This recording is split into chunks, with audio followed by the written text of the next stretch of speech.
Welcome everybody to Word for Word. We're joined today by Dr. Jeremy Heider. Thank you for being here today. Thank you for having me. Appreciate it.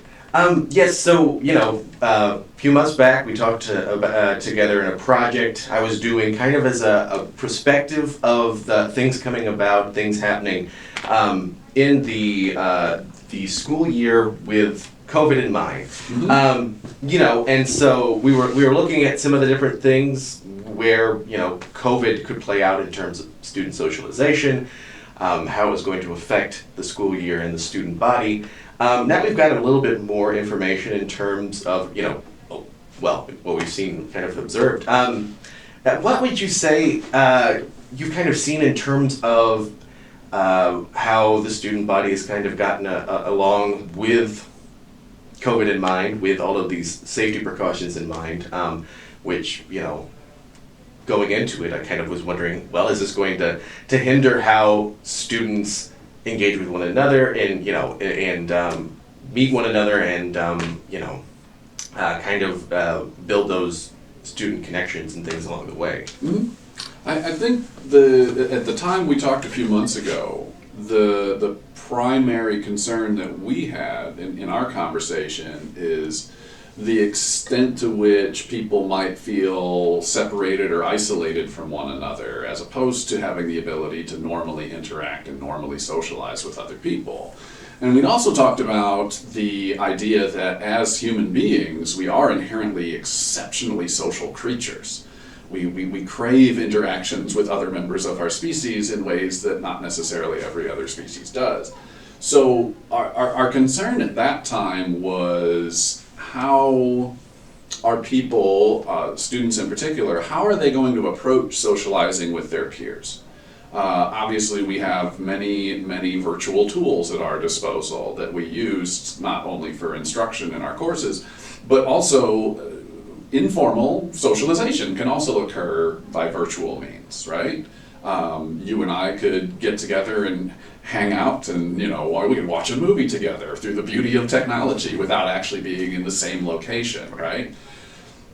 But we also know that's never quite the same as actually getting together, mm-hmm. right? In the same physical location to watch a movie or a game or whatever, or just to have a conversation, whatever the case may be.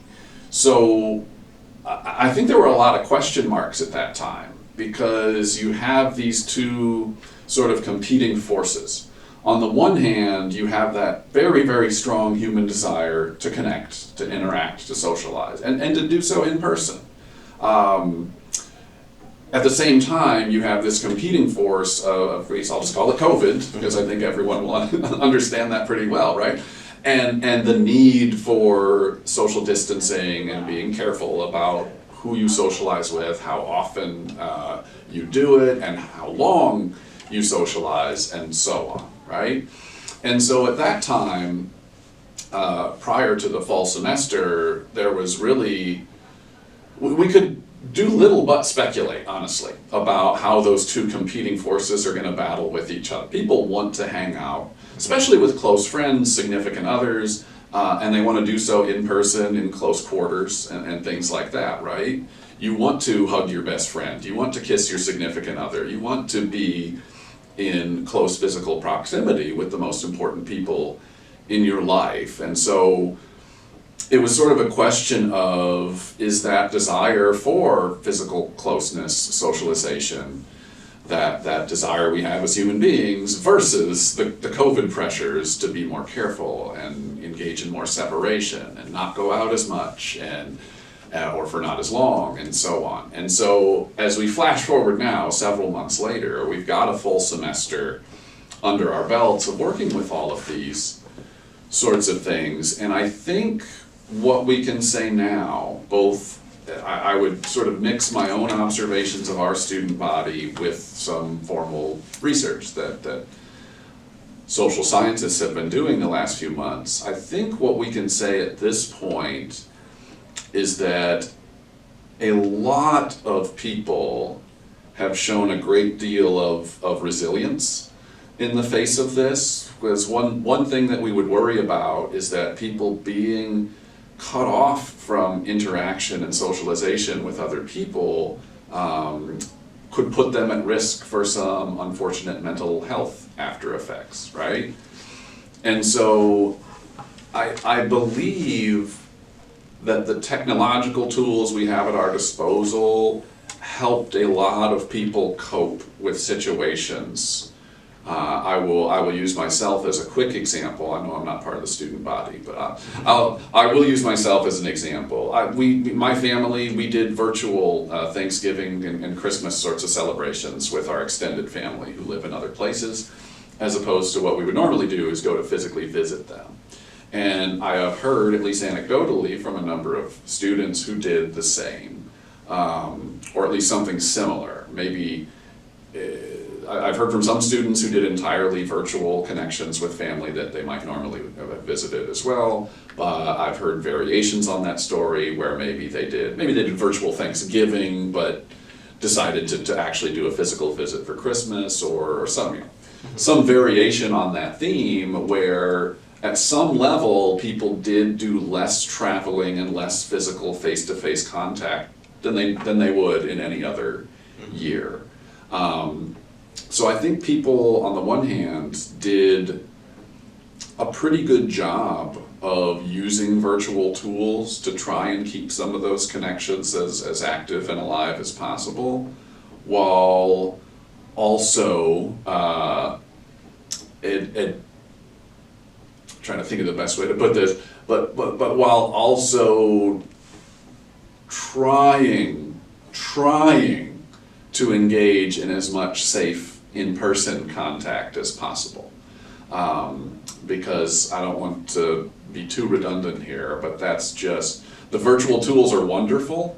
It is great that we have them, so when you cannot physically interact with someone in an in-person setting, the virtual option is miles ahead of no option at all.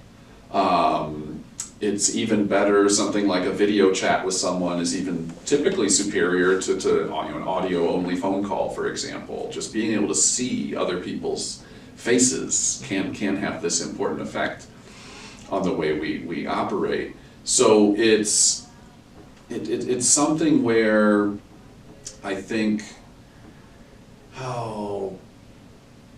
people did a pretty darn good job.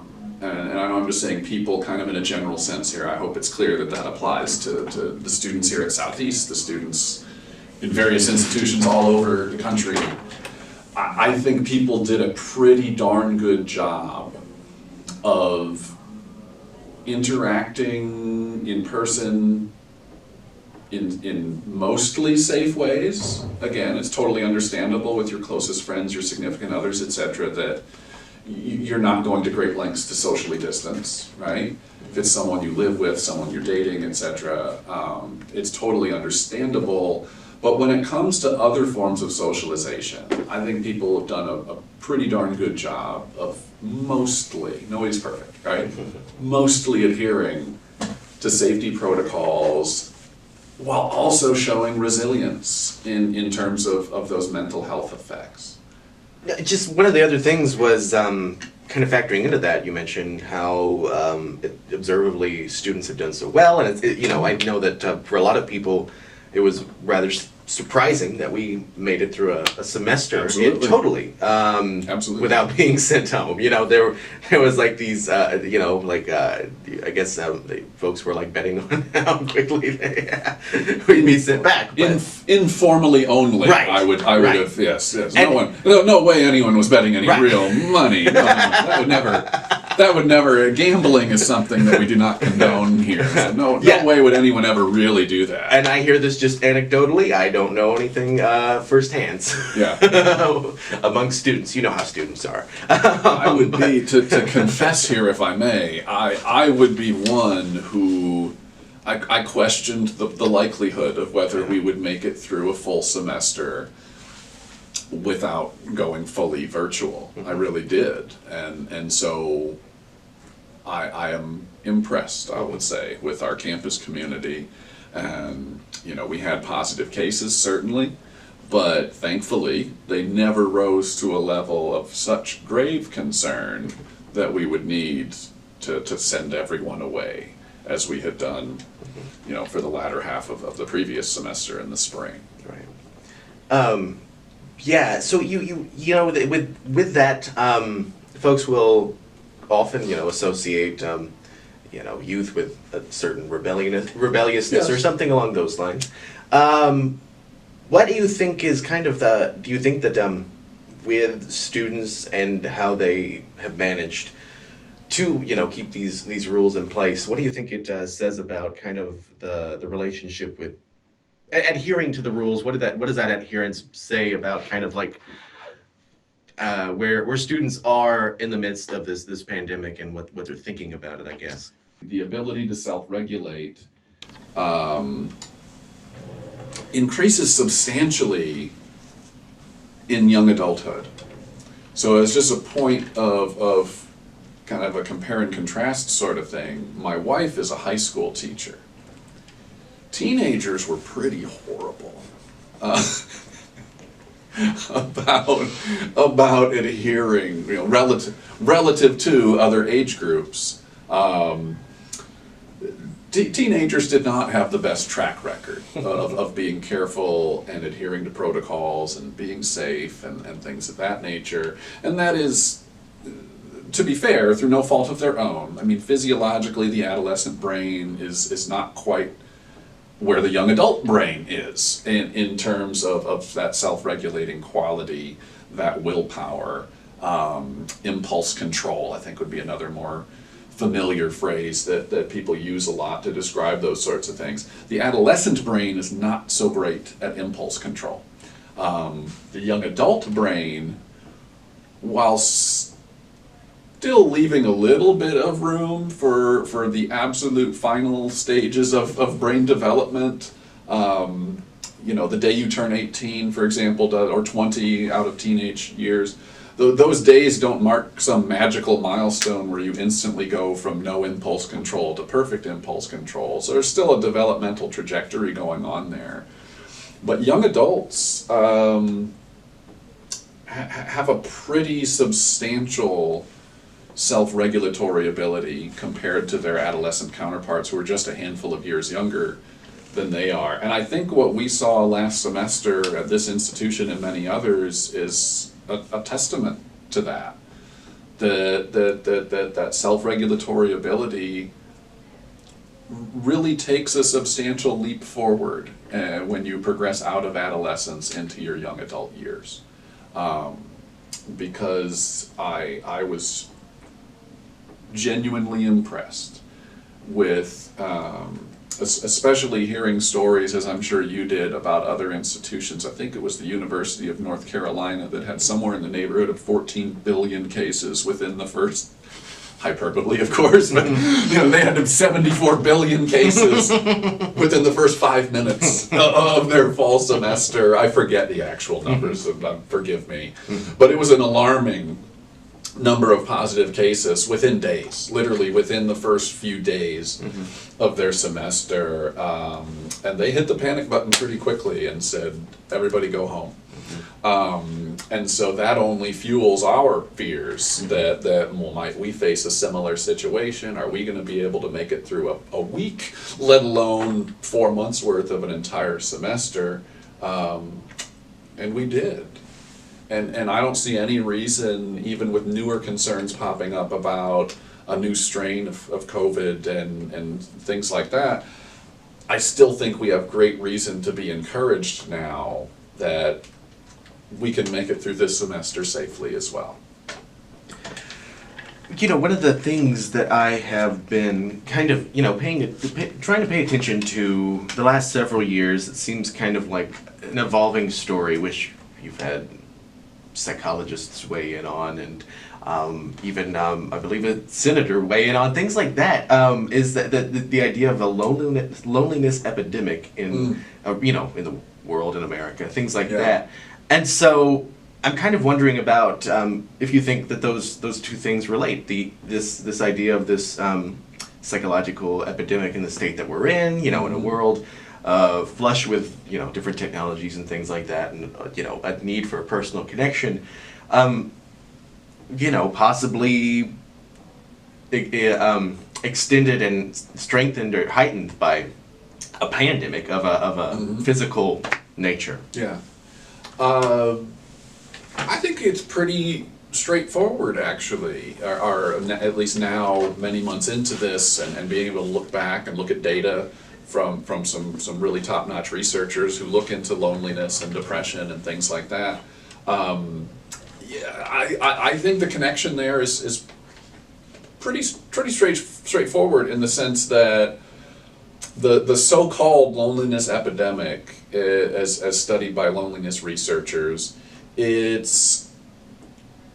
those researchers have done a pretty good job of identifying risk factors for loneliness. So when someone says there's a loneliness epidemic, it just doesn't mean all people from all walks of life are suddenly more disconnected and lonely now than they were in some prior era of human existence, right?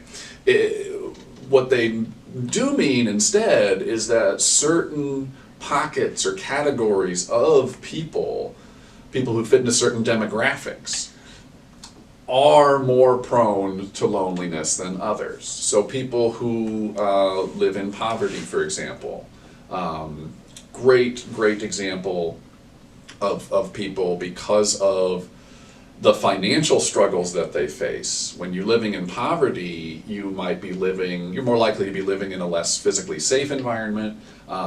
You're more likely to have food insecurity, wondering where imagine living a life where you're wondering where your next meal may or may not come from, or even if you will have a next meal. Will I even have 3 meals throughout this day, like so many other people will enjoy the privilege of.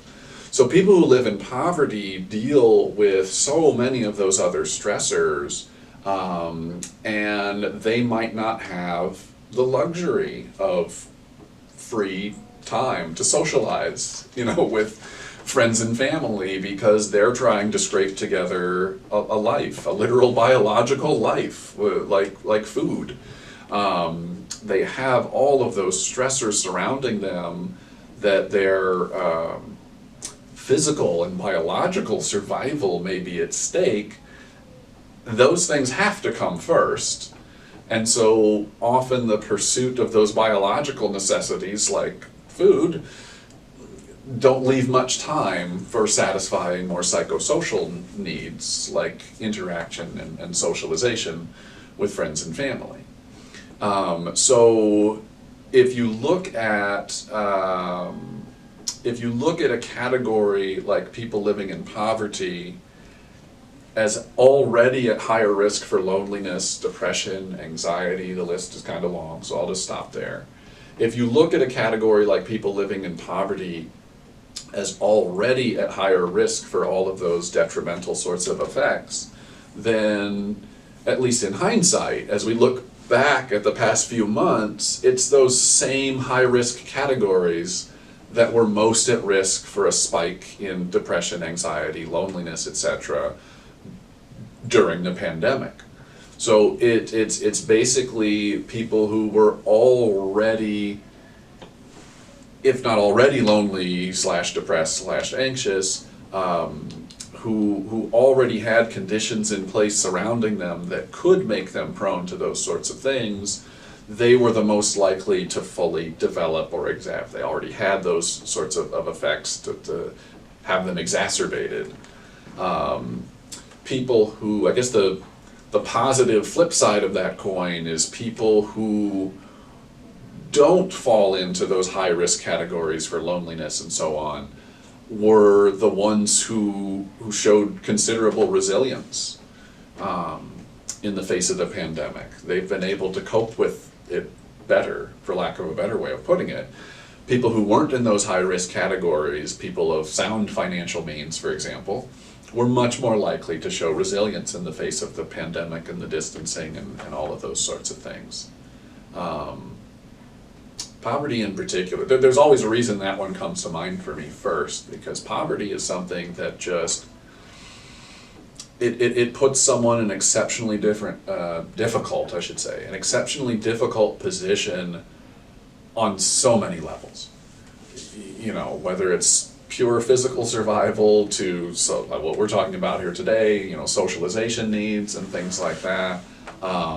It puts people in a vulnerable position for a laundry list of negative psychological effects, and it also becomes it's very cyclical. It's a cycle that's hard to break. That connection between poverty and negative mental health effects it builds upon itself, essentially.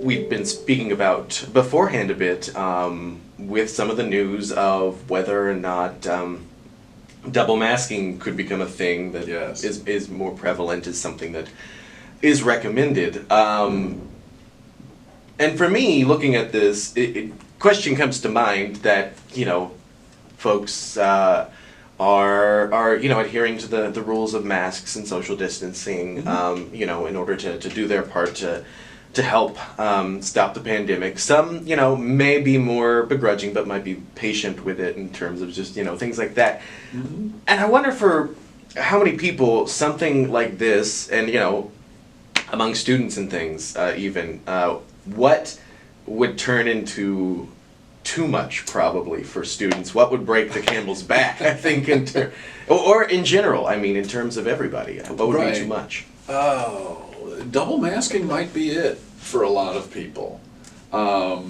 Particularly when you consider, so a mask mandate, as we have here on our campus, is relatively easy to enforce. In the sense that whether or not someone is wearing a mask is quite visible.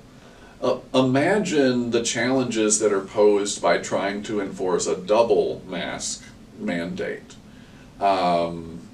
If at a glance, you know, I look about a room of students and I see a mask covering everyone, to what extent do I know whether there's actually a second mask, you know, underneath that first one? And so it's difficult to say how the world at large is going to react to these sorts of new suggestions, other than to say, if a divide already exists, I think the one predictable thing would be people who are already inclined to mask up and engage in social distancing are by far more likely to adhere to any additional requests or recommendations in terms of you know, CDC or local county health departments and things like that.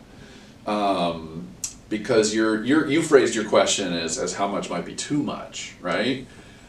Well, it's pretty clear that single masking, I guess is what we'll call it, to compare and contrast. Single masking, many people have already made it quite clear, not necessarily here on this campus in our university community, but many people in the world at large have made it clear that even a single mask is too much, and it is something that they are not necessarily willing to do. So a significant proportion of the general population has already passed that too much. For some people, anything at all was too much. Any alteration to their normal daily routine was too much to ask of them. But I imagine the spirit of your question is more along the side of people who are already reasonably compliant. Is there some sort of breaking point for them? I don't know. For the record, I'm going to fully admit I am being totally speculative here, okay? But I suspect that the breaking point might have less to do with how much we're asking people to do, how many masks or how many feet apart or whatever. The breaking point, if there is one, might have less to do with how much we're asking people to do and more with the amount of time that we're being asked to do it. Because, you know, COVID fatigue or whatever you want to call it, that seems to be a pretty real phenomenon as well. That even people such as myself and yourself, members of our campus community who have been I don't know if I'd say happily compliant, but just, reasonably compliant with various safety protocols. We didn't necessarily expect roughly 10 months later, as we think back to when our university first shut down back in March of 2020, and now we are talking in January of 21.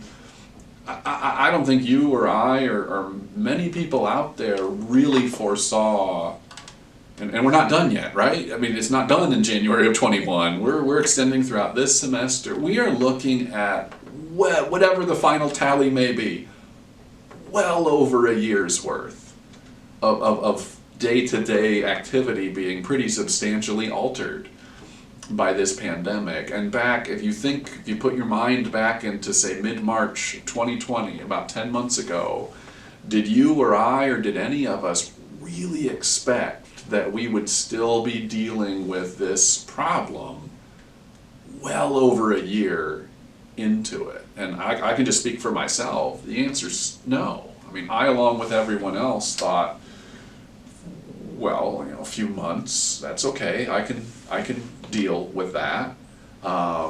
Once over the summer, it became pretty clear that we were gonna have to do some substantial alterations to our routine throughout the fall semester. But even as fall got underway, we're hoping, all right, hopefully this will be the one and only semester where we have to alter our routine so dramatically, and in the spring and beyond, we can get back to normal. And that clearly didn't happen. So now the question becomes, what happens in the fall of 21? Are we still going to be dealing with the same sorts of restrictions and precautions and protocols and things like that? And so I think if there's a come back to my original point, the rambling again, I'm sorry, but to come back to my original point, I think if there's a breaking point, it might have a lot more to do with time. That just at some point we've been doing these things for so long that people, and just on an individual anecdotal basis, I have talked to people who have said, you know what, at this point, if I get sick, I get sick, and so be it. I can only deal, whether it's distancing, whether it's not visiting friends and family, whether it's masking, whatever it is. People have said, I can only deal with X. Fill in that blank with whatever aspect of this you can think of, but I can only deal with X for so long, and now I'm just over it. I'm going to try and return to as normal a life as I possibly can, and if I do get sick along the way, so be it. I don't know if you've heard similar sentiments from people you interact with, but I think people have just been dealing with various variations of different protocols for so long that it has become very exhausting and taxing. Yeah. All right. I'm pretty sure that that's close to the end. Did you have any other closing thoughts that you wanted to add? I could end by reiterating one of the most positive points I think that we've covered here today, and that is, I have been thoroughly impressed by our campus community, our willingness to engage in various safety practices to try and keep each other healthy, while recognizing that, yes, infections are going to happen. All of these steps that we take to try and protect ourselves are, at a minimum, going to minimize the amount of infections. I think the number, I don't recall the exact number from the fall semester off the top of my head, unfortunately, but whatever the exact number ended up being, it could have been dramatically higher if our campus community didn't commit itself so fully to our various safety practices. So kudos to our campus community and the student body in particular, because as you alluded to earlier, a lot of people might not trust young folks when it comes to impulse control and being able to adhere to these protocols and things like that. And I mean, we're not we're not blind to the fact that, did social gatherings still occur throughout the fall semester? Yes, of course they did. People got together, they had parties, they did this, they did that, but on the whole, I think our campus community and our students in particular did a very impressive job of being safe and protecting one another, and that is why we did not have to go fully virtual throughout the fall, and I've got good confidence that we will not have to go fully virtual at some point during this spring semester either. All right, thank you so much for being here today. I really You're appreciate welcome. it. I appreciate you inviting me to come talk with you. It was good.